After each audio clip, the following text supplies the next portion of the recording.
Наступний. Hello, my dear friends. Please help Ukraine. We need weapon.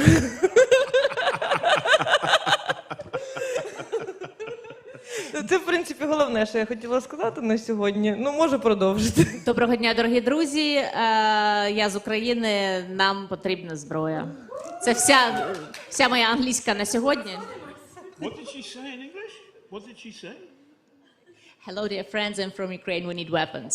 Right, yes, got it. Okay. So, now, tell me, when did you decide, Yulia, Cuba Libre, when did you decide to become a paramedic? Юлю, коли ти вирішила стати парамедиком?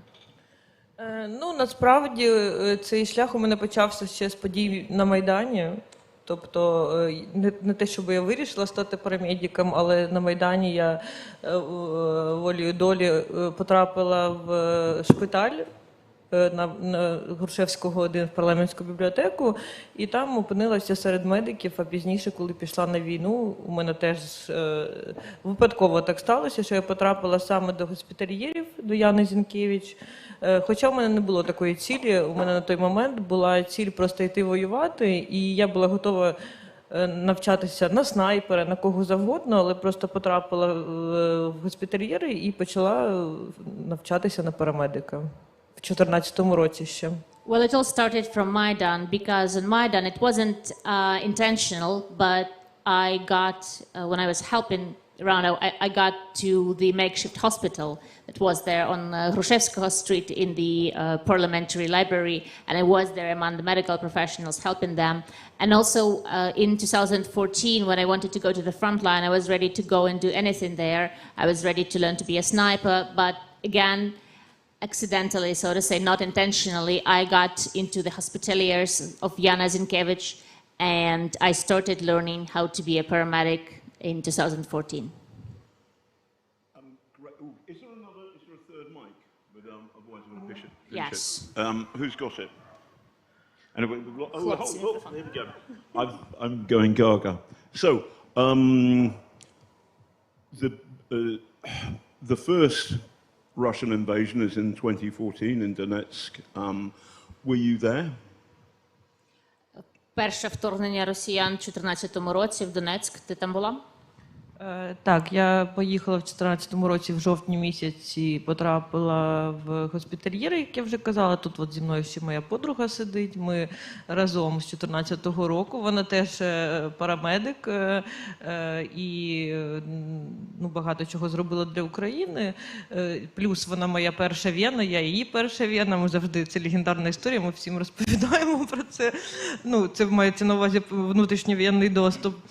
І ми були так, в 2014 році у мене була одна ротація, один виїзд в селище Піски, це біля Донецького аеропорту.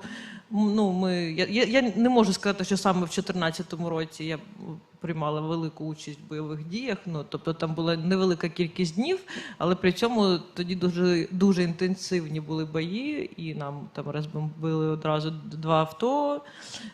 На деякий час ми навіть застрягли там в місті, де там, грубо кажучи, розрахована під там 4 людини підвал, там укриття, а нас було значно більше.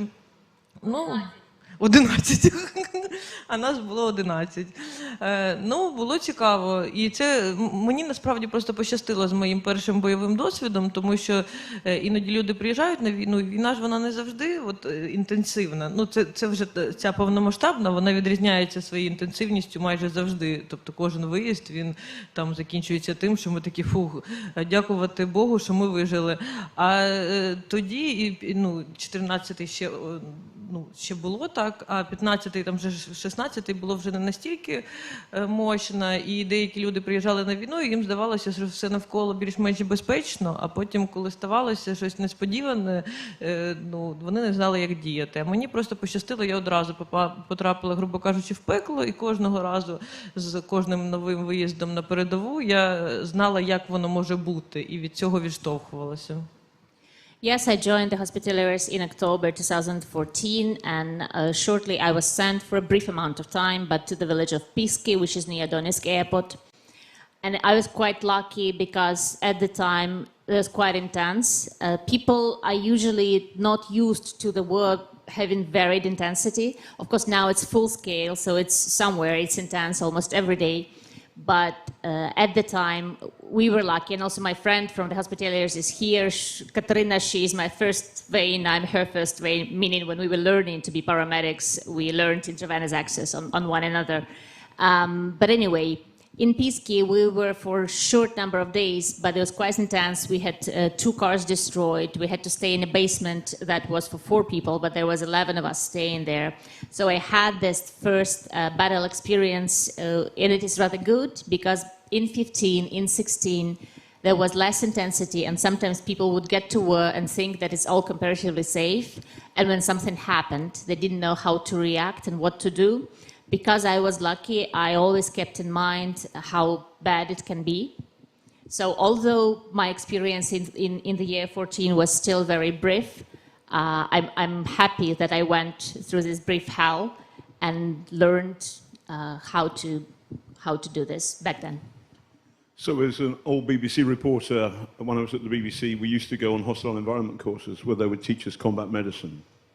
And so I kind of know, like, if there's somebody's hit with artillery, they lose, step on a landmine, they lose a leg, you take your belt off, you put the thing on. When did you first, I've never done it for real, when did you first do that for real, tie a tourniquet? Я колишній репортер BBC, як всі репортери BBC, ми проходили курси, медичні курси.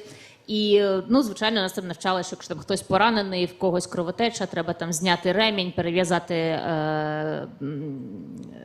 ногу. І я, насправді, в житті ніколи цього не робив. Коли ти вперше наклала джгут? Якщо говорити конкретно про турнікет, то в 15-му році це було вперше, і потім це було дуже багато разів. І плюс я навчалася, як ви вже зрозуміли, я потрапила на війну, я не мала досвіду там якогось медичного, не мала медичної освіти, просто поступово навчалася. До нас приїжджали і британські командоси, які воювали, навчали нас, там українські різні медики. Потім я потрапила на ротацію з начмедом лікарні Мечникова з Дніпра, з Юрієм Скрипцом в Старогнатівці в 15-му році. Теж багато чого мені це дало. Але, звісно, найкращий мій вчитель і самий найкращий вчитель тактичної медицини – це Денис Сурков, це сертифікований інструктор, який в 14-му році поїхав в Німеччину і отримав сертифікат інструктора з TCC. МП, це, я думаю, хто знає, той знає, що це є такий комітет, який розглядає, тобто всю статистику війн, всіх, що відбуваються на нашій планеті, і від цього відштовхуючись, створюють протоколи і їх там якось змінюють з часом. І, звісно, вже після навчання у Суркова, це вже у мене я вийшла на зовсім інший рівень знань та вмінь, і поступово ще на більш кращий рівень, там вже рівень медеваку, там, де я навчилась працювати з апаратом ШВЛ, інтубувати трахею, там по протоколу ФАСТ, це виявлення внутрішньої кровотечі, робота з ОСД, і з усім необхідним обладнанням, яке, в принципі, використовується в евакуаційному транспорті НАТО, тобто яке присутнє обов'язково. Тобто я з цим всім вмію працювати вже на даний момент. Well, if you're talking about stopping massive bleeding, that's 2015, my first experience, and I've done it many, many times after that. But as you know now, I'm not a medical professional by education, so I learned it on, started from 2014, and we had many instructors coming, like ex-combatants from Britain, and other guys, Ukrainian doctors, teaching us. In 2015, I was together with the chief of Mechnikov Hospital of Dnipro in Starognativka, and I learned a lot from him. But my best teacher has been Denis Surkov, who is a certified instructor. In 2014, he went to get certified by TCC protocol. And these protocols are created based on the experience of all the wars happening on the planet. They're updated from time to time. And Dennis, having been certified and after he came back, he taught us the best. And of course, after that, I learned also a lot of other things. I learned how to proper be in a medevac and use all the equipment. I can restore the heart, I can intubate. And now, having the experience, I can do everything that's expected in the medevac according to NIDA protocols. When you've got somebody in front of you who is bleeding desperately, how do you focus on the job of saving that person's life and not panic? Коли перед тобою людина стікає кров'ю, як сфокусуватися на тому, щоб врятувати її життя, і як не панікувати?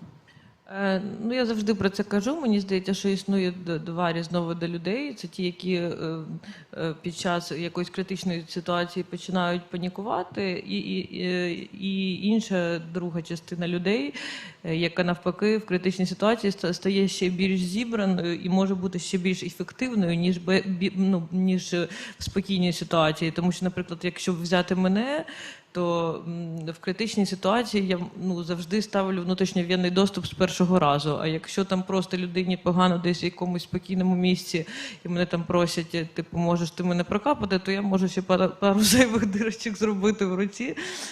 І, тобто, таким чином якби реагую. І мені здається, що більшість людей, які йдуть цілеспрямовано працювати на війні, вони саме того типу, які не панікує, або якщо є такі, що панікують, то вони просто не знали, хто вони є насправді до того, як прийти на війну. А те, що я не боюся крові і адекватно реагую на якісь несподівані події, які можуть інших лякати, я це зрозуміла ще на Майдані, насправді. І далі так воно і пішло. I'm always saying that there are two types of people, one that panic when something happens and ones that become even more composed and effective. And I belong to the second type. If there is an emergency situation, I always, if there is something serious happening, I always provide intravenous access with the first try. If we are in a calm environment, I can make a mistake and poke a couple extra holes in you. And I think that most people who go to the war, who go to be in the war, they belong to the second type, who become more effective under stress in the emergency. And if they don't, if they panic, it means that they did not know who they were before that. But I knew about myself that I'm not afraid of blood, I'm not afraid of these things, again, back from my Maidan experience. So I reported on the Bataclan with the BBC. This was the massacre by Islamic State in Paris. And I got there on Saturday morning. The massacre happened on Friday. And on Saturday, I stepped in other people's blood, and I was completely composed the whole time while the camera was on me, while I was working. And then I made the panorama report that Monday, going back to London, and I was fine throughout all of the process. On Wednesday, I'm listening to the BBC radio, somebody cracks a joke, and I start crying 3 days after, because I'd bottled it all up. Does that kind of stuff happen to you? Not at the moment, but later. В мене була ситуація, коли я робив для BBC репортаж про масові вбивства, які ІДІЛ вчинили, і це відбулося в п'ятницю, в суботу в мене було включення, і я вступив в кров іншої людини, яка ще залишалася на землі, і я повністю, поки камера була на мені, зробив репортаж, був абсолютно зібраний. В понеділок повернувся до Лондона, все було нормально, і от тільки в середу, коли я слухав щось по BBC, і там хтось пожартував на радіо, в мене почали текти сльози. Тобто через декілька днів після подій. Чи з тобою таке буває? Так, мені здається, що це буває з усіма, і от зазвичай, навіть коли ти потрапляєш в якусь ситуацію, коли є загроза для життя, коли ти розумієш, що зараз там, не знаю, там за тобою полює танк, там, чи там прильоти якоїсь артилерії максимально близько з тобою, не знаю, це викликає якісь емоції, у мене особисто дуже дивні, мені стає весело. Мені стає весело, я веселюсь, і Аляска у мене є напарниця, ми так само разом ну, нам стає весело максимально.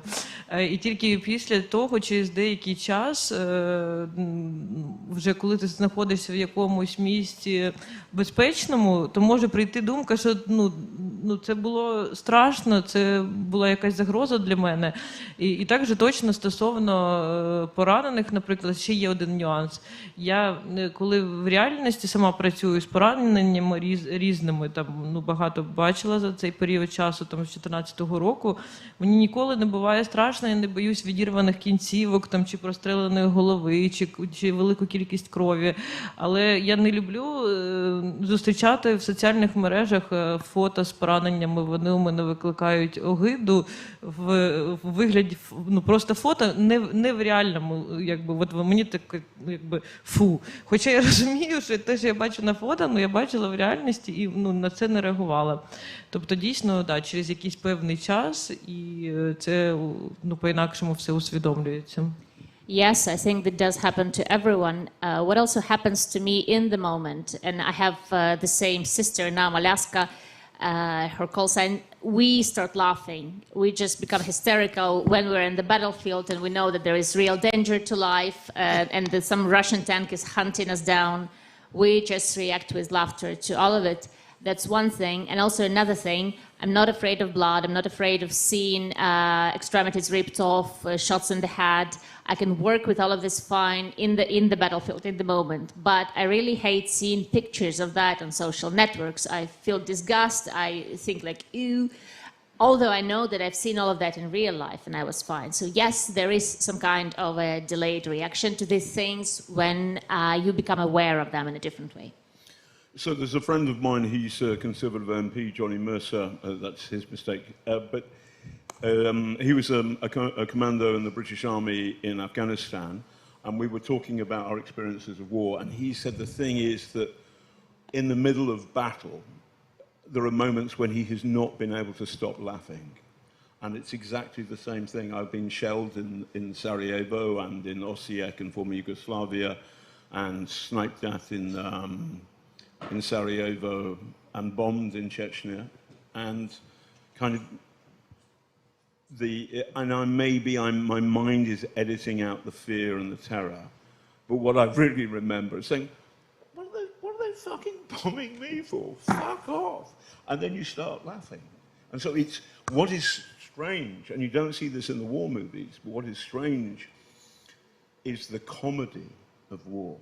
And it's one of the things, it fucks you, I hate war, I hate loud noises, I hate guns, but at the same time, I know this war is a just war because what Russia is doing is evil. But what's strange is how often in the front line you just laugh yourself silly. У мене є друг, депутат консервативної партії, він був командиром британської армії в Афганістані. І він теж казав, що часто він не може перестати сміятися. В мене також є досвід, я потрапляв під обстріл в Сараєво, в колишній Югославії, в Чечні був під бомбами. І дійсно реакція – це сміх від абсурду того, що відбувається. Ти думаєш, бля, да від'їбіться, до чого ви мене бомбите взагалі, мене то за що? І я думаю, що недостатньо говорять насправді про комедію війни. Тому що я насправді війну ненавиджу, не люблю голосних звуків, війна – це жахливо. Водночас ми знаємо, що ця війна, от зараз український спротив, українська битва є справедливою, тому що те, що робить Росія проти України, є глибоко несправедливим. Однак, дійсно, не перший раз говоримо про те, і що на самому полі бою дуже часто дуже багато сміються. Так, не знаю, я взагалі вважаю себе, можливо, одним із самих веселих людей, які приймають участь в бойових діях. Принаймні, мені так говорять люди, які мене оточують. Мені іноді дуже важко стримати якийсь там свій сміх, це моя особливість. Думаю, в якійсь мірі це, можливо, навіть захисна реакція.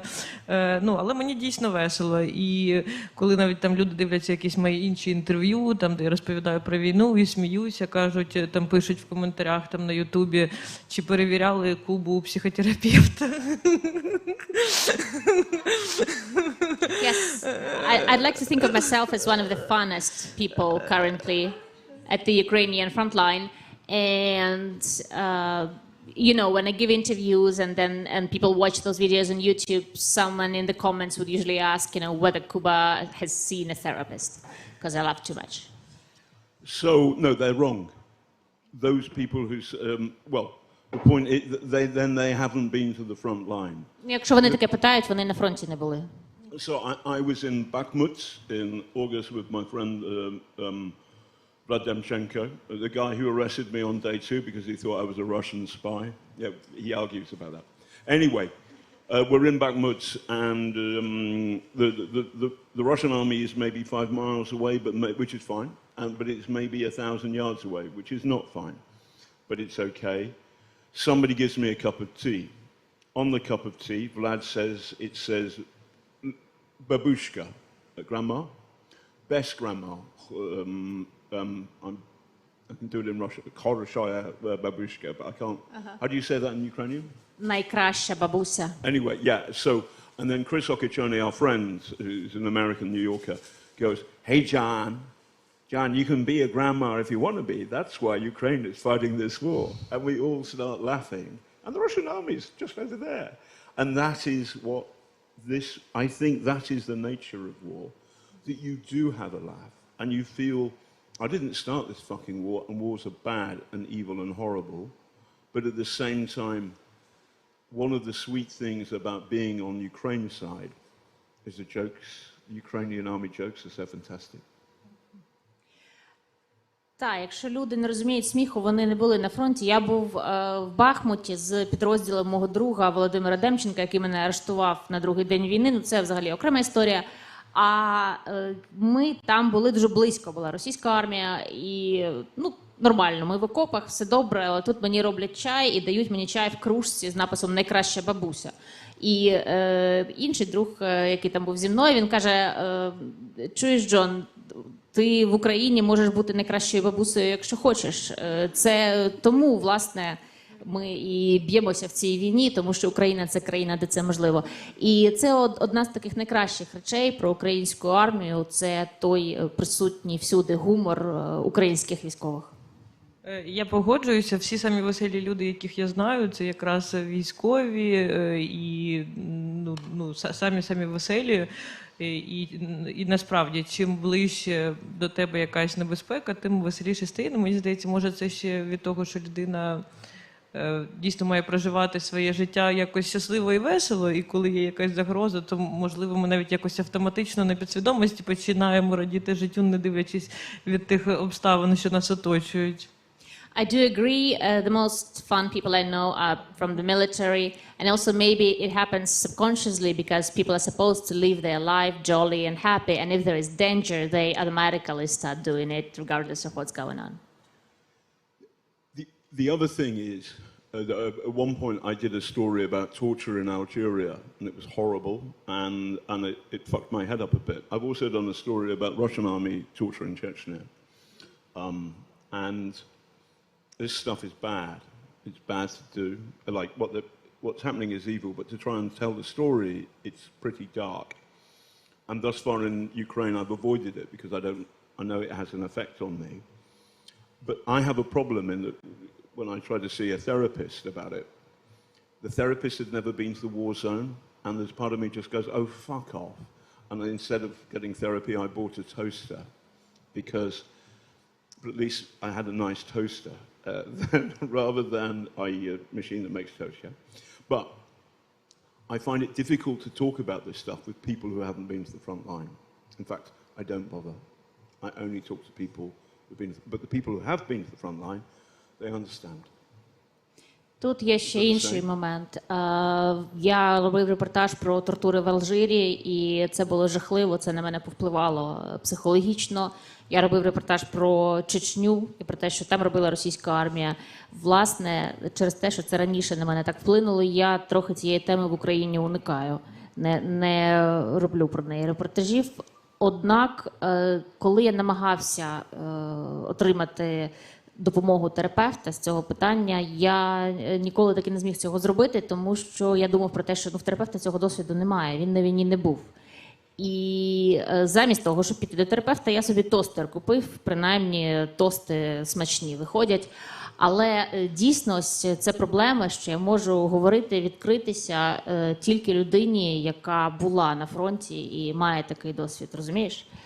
Розумію, стосовно цього у нас навіть є жарт, повертаючись до цього інтерв'ю, де там писали, чи не проходила, там ще таке запитання ставили, чи проходила Куба психотерапевта, і там у нас в робочому чаті жіночого ветеранського руху написали, що Куба там може пройти психотерапевта, а чи пройде психотерапевт Кубу? Це вже друге запитання. Yeah, it's one of those interpret that jokes. Shejad, nie, смешный. Смішний. Shejad, смешный. That yes, No pressure.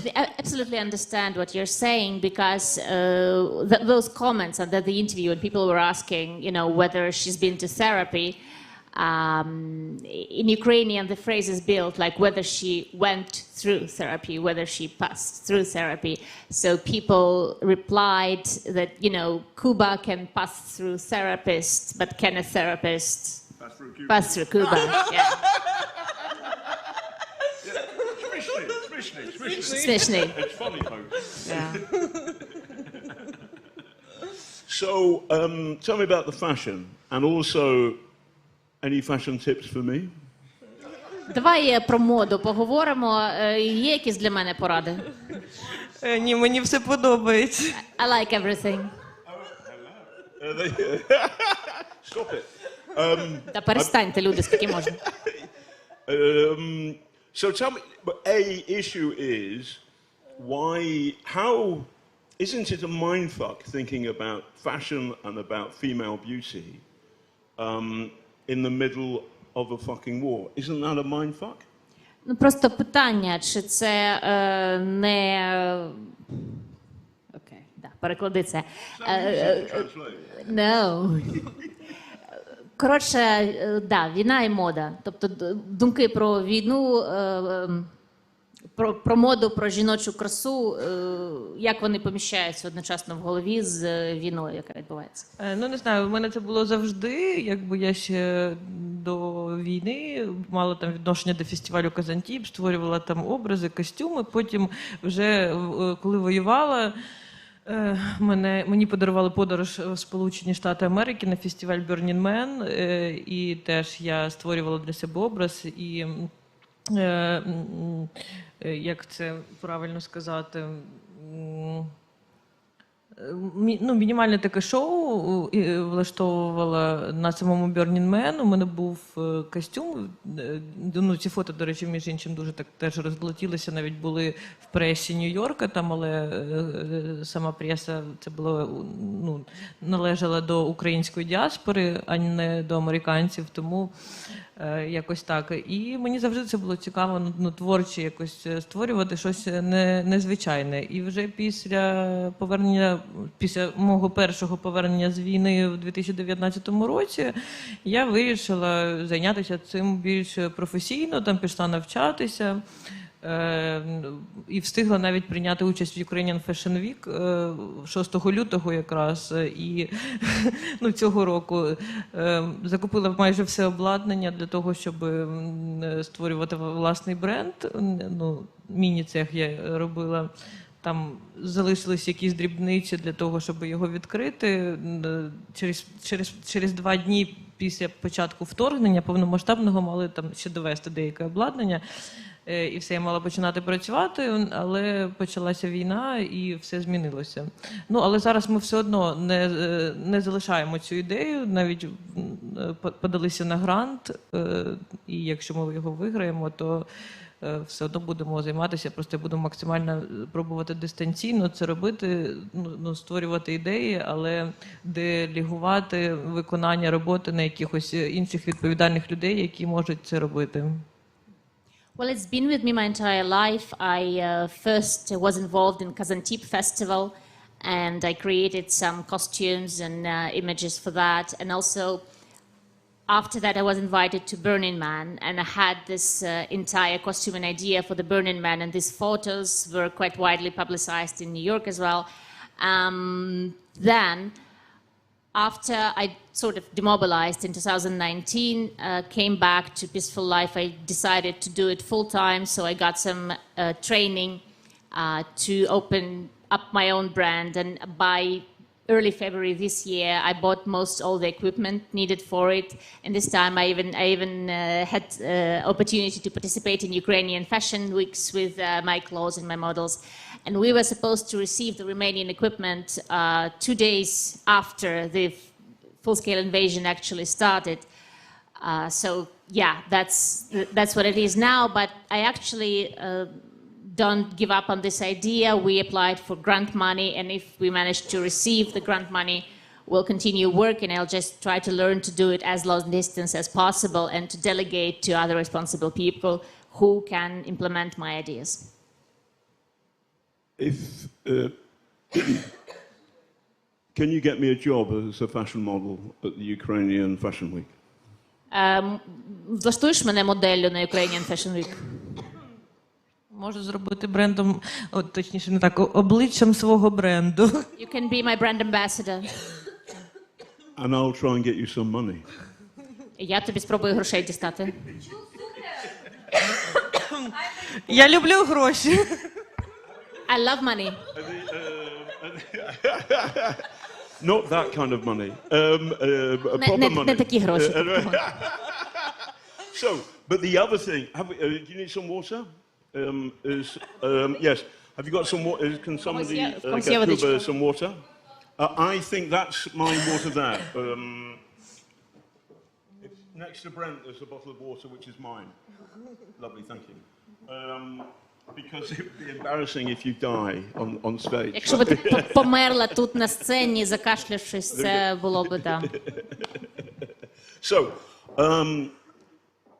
but the thing is this, it's Vladimir Putin's war, I think, or Russia's war, and we can, but the issue is, this is a war that's been brought to a peaceful country, but it strikes me that it's entirely right and proper for you to think about female beauty and about beauty, and it's entirely right and proper for comedians to carry on cracking jokes and for people to laugh and love and dance and drink and do all the good things in life, because it's another way of saying, Vladimir Putin, do fuck off.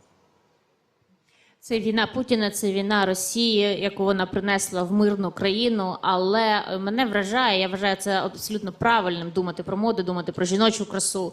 Я вважаю абсолютно правильно, що стендапери продовжують виступати, українці продовжують сміятися, бо це ще один спосіб українців казати «Владимир Путін, від'їбись». Ну, мені здається, життя не має зупинятися, якби, і для того люди воюють. Ну, в принципі, для чого? Ми захищаємо країну для того, щоб захистити повноцінне життя. Ну, а повноцінного життя не буває без краси, без мистецтва, без сміху. Тому, звісно, це ще кожного разу, як коли виступає стендапер, чи відбувається якийсь показ моди в Україні, чи пишеться нова пісня, книга там і все що завгодно, це кожного разу ще плюс одна перемога України. Yes, this is exactly why we are in the front line. This is what we are defending. We are defending the right to live life to its fullest. And I think that every time there's a stand-up comedian performing or there's a new song being written, this is another victory of Ukraine in this war. Can you just say to the camera, this camera here, yeah? Vladimir Putin, do fuck off. Vladimir Putin, do you fuck off?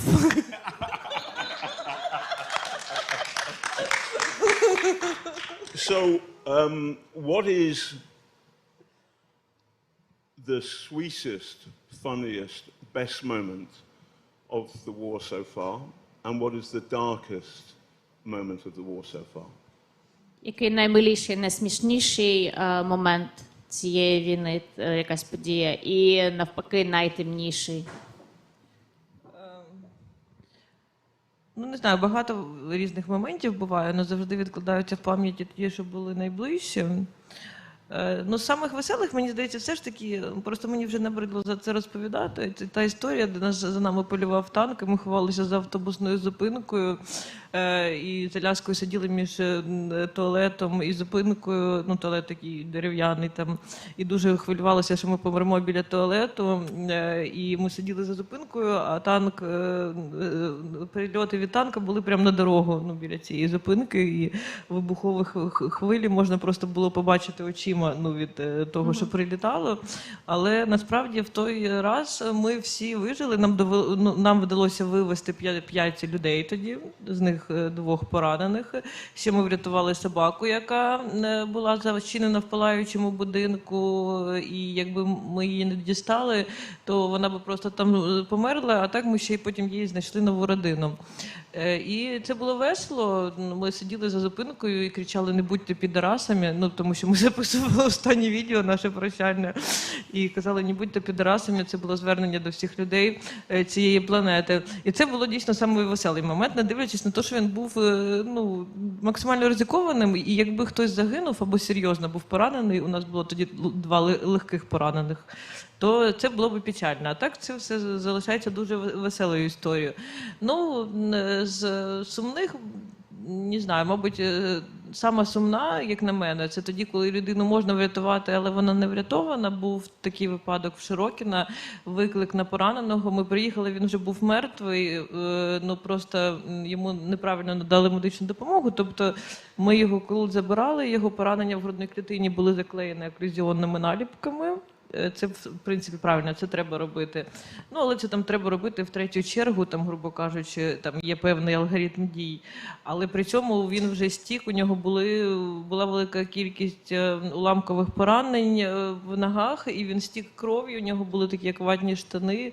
Я отак от робила рукою, і звідти витікала дуже велика кількість крові. І це було печально, тому що він міг би жити, і просто якби йому наклали турнікети. Тобто це навіть не було такого якогось елемента, там, ну, там, пахове поранення, да, там важко зупинити кровотечу. Це були лише ноги, треба було накласти турнікети, і, ну, я думаю, скоріше за все, що ця би людина жила, і от коли таке бачиш, то це от від цього стає сумно. Ну, це не з таких ситуацій. Хоча, звісно, для мене завжди особисто для мене саме сумне, коли гинуть мої близькі люди і друзі. Навіть неважливо, присутня я там в цей момент чи не присутня. Yeah, there are many, many stories like that. Of course, those that are closer to you are the ones that you remember the most. The funniest story, I'm actually tired of telling this story, but I'll tell you this one more time. This is a story about us hiding from a Russian tank behind the bus stop.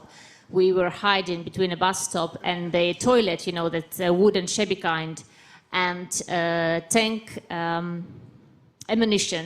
They were hitting the road in front of the bus stop, and you could actually see the explosion waves. You could see them with your eyes. We managed to get out of the situation. We evacuated 5 people, and luckily for us, they were not severely wounded.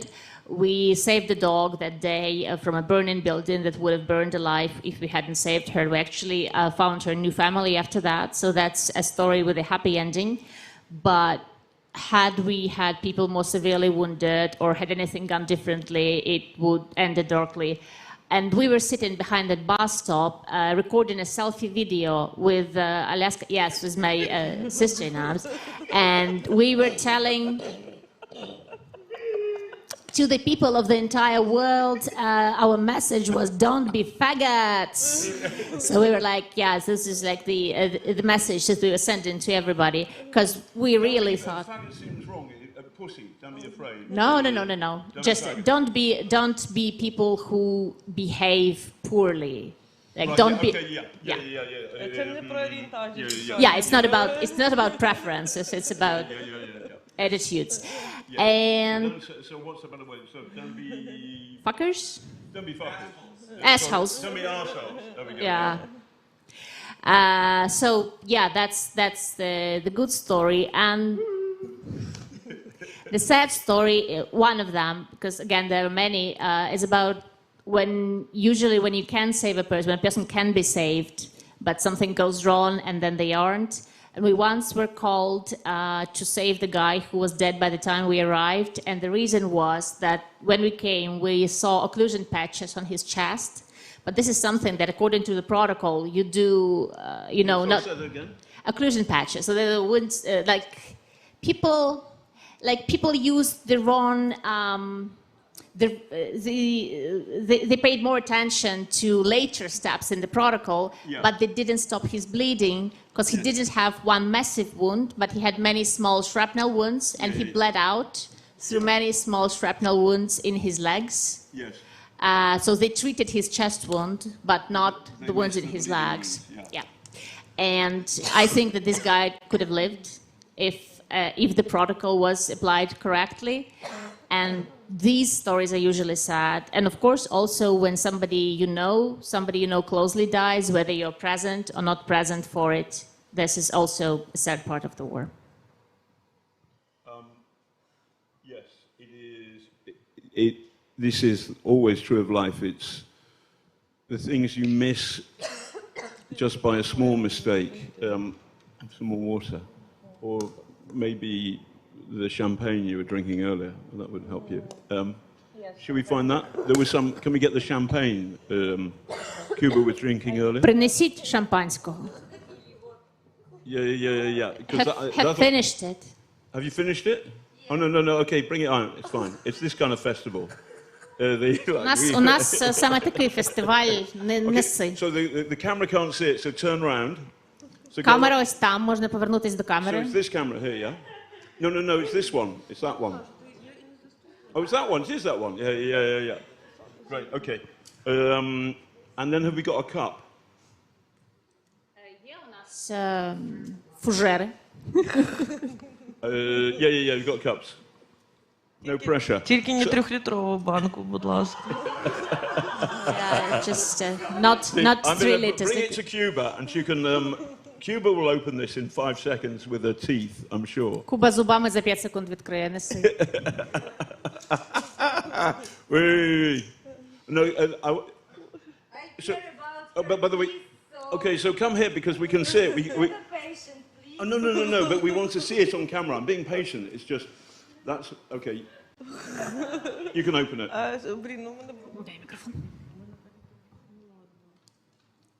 Oh, there we go. Good. This is all that's happening is I'm celebrating my modelling deal. Моделі, ага. Джон святкує свій контракт моделі. Can we have the cups? Yeah, because it's going to go bang. But it's a dirty cup. I don't care. Okay, it's my or Cuba's. I don't care. Oh, no, hold on, I want one. Oh. Hold on, I think I've got a cup. Oh, there's a cup underneath the interpreter. I've forgotten. Can I borrow your cup? Has it got coffee in it? Yes. Okay, I don't want that. This is all very professional. It's just like the BBC. Oh, I've got one. Надзвичайно Thank you. професійно поводимося, спостерігайте. But the magic is, Творимо магію. Cuba has stopped coughing. True? Yes. Kava. Yeah, there we go. Yeah, okay. So, yeah, very This good. brand of champagne is called kava, and the word kava is coffee Have you in got Ukrainian. You're drinking from the bottle. Okay. So, Vladimir Putin, do fuck off. How much? This is good. Hello. This is nice. Yeah. Nice. Yeah. Good. So, order. The Vladimir Putin. How do you think he's going to die? Як помре Путін? Скоро. Soon.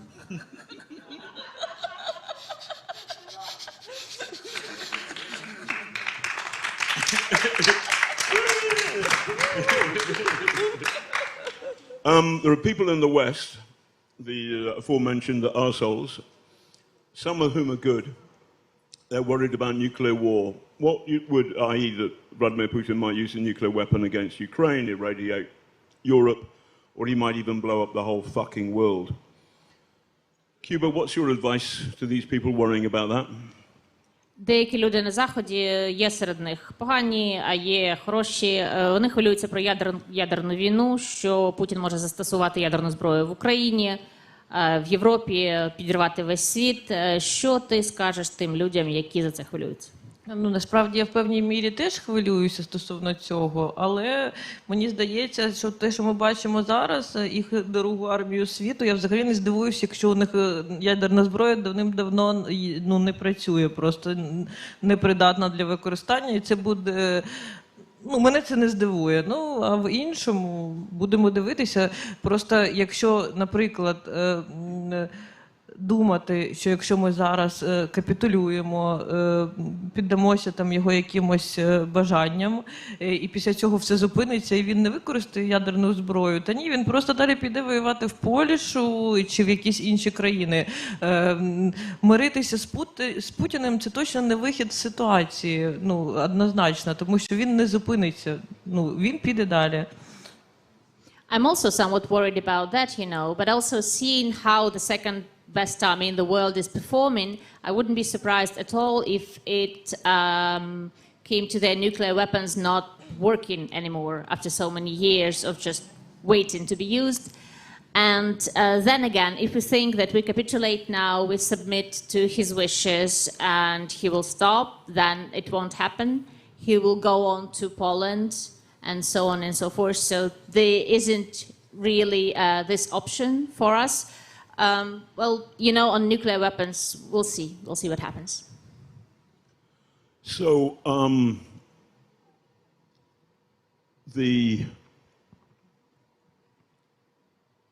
do you feel proud of your fellow Ukrainian citizens and Ukrainian army in thus far humiliating the Russian killing machine again and again and again?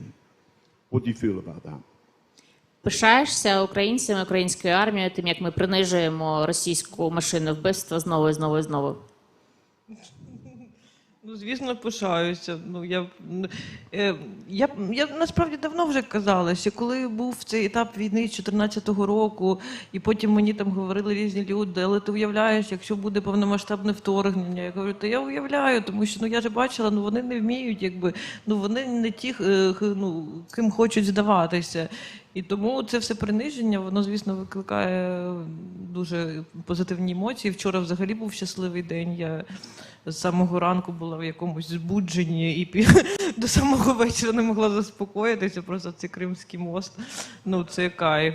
І це ж там, остання червона лінія Путіна. Зараз має бути апокаліпсис. Знову почне погрожувати. Це весь його апокаліпсис. Well, of course I'm proud. Of course I am. But then again, I've been proud for a long time, and people have been telling me that, there might be a large-scale war. And I'm like, all right, it's okay. I've seen them in action, and they're not who they want to seem. So, there is that part. And also, I am proud, and yesterday it was such good news. I was excited all day long. I just couldn't stop being happy about this Crimean bridge. And they say it's like the last red line of Putin. Well, we'll see what he does next. I think he will start threatening us again. Well, he can do that. Champagne helps for the throat. Can I, so, this is to the bridge? To the Kerch Bridge. За Керченський міст. So this is a democracy. Tell me your favorite joke or funny story about Vladimir Putin, and tell me your favorite joke or funny story about Zelensky. Ми в демократії живемо. Because in Ukraine you can mock your politicians, it's allowed. Розкажи мені улюблений жарт про Путіна і улюблений жарт про Зеленського, тому що в Україні дозволено, можна сміятися з політиків. Насправді дуже складне питання. Я жартів про них взагалі жодного не знаю. Very difficult question. I don't know a single joke about either of them. The truth, sorry. Якщо в процесі розмови я щось згадаю чи сама вигадую, то обов'язково пожартую. If I come up with something, or I remember something, as we talk, I'll let you know. Right, smashing. So now, there are people listening here, and I'll stick it out on my Twitter feed and Facebook and so forth. What is the best way that we can help Ukraine? What is the best way that we can help you do your combat work? And also, what is the best way we can help you with your fashion? Зараз нас слухають, і також потім я буду постити ці відео у себе в Фейсбук, в Твіттері. Який найкращий спосіб західному світу допомогти Україні, допомогти тобі робити свою роботу на фронті і також допомогти тобі з твоїм проєктом в моді? Ну, я вже на самому початку нашої зустрічі сказала, найкращий спосіб – це багато зброї, все інше ми купимо. От, у нас, ну, ми і самі, у нас є організація, ми займаємося, ми там все необхідне, наприклад, для тактичної медицини, для того, щоб я сама повноцінно працювала і надавала медичну допомогу так, як я вмію і хочу. Я можу сама це все собі знайти і організувати, але велику кількість необхідної зброї я не можу знайти і організувати, тому це головне питання. Well, I said this at the beginning of our meeting that the most important thing is to have many weapons because everything else we can buy, actually.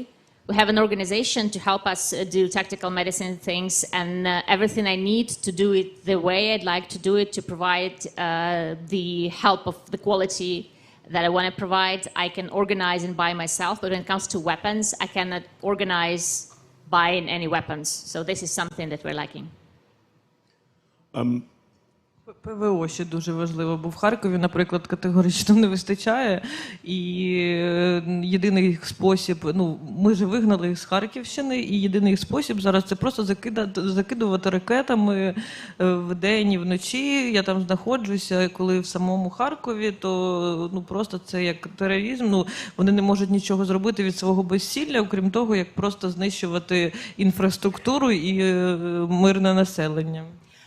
Air defense is also very important because, yes, there isn't enough, say, in Kharkiv region. After we drove them out of Kharkiv region, the only thing that they can do is keep shelling and terrorize the civilians, destroy their infrastructure. So we need more means of air defense as well. Got that. Smashing. So time's up. But what I want to say is this. The whole world stands in awe of the courage of Ukraine. And if I'm representing the whole world in a funny way right now, all I want to say is I am in awe of your courage and your grace and your lovely sense of humor, and good on you. Ми вже завершуємо, побажання записав. На закінчення хочу сказати, що зараз весь світ перебуває в захопленні Україною, і я зараз, це трохи дивно тут як представник всього світу, але теж хочу сказати, що я захоплююся твоєю хоробрістю, твоєю грацією і також тим, що ти робиш. Дуже дякую, я тобою теж захоплююся, і наша пропозиція стосовно обличчя мого бренду, вона залишається в силі. Also enable what you do, and the offer on being a brand ambassador is on. Hello.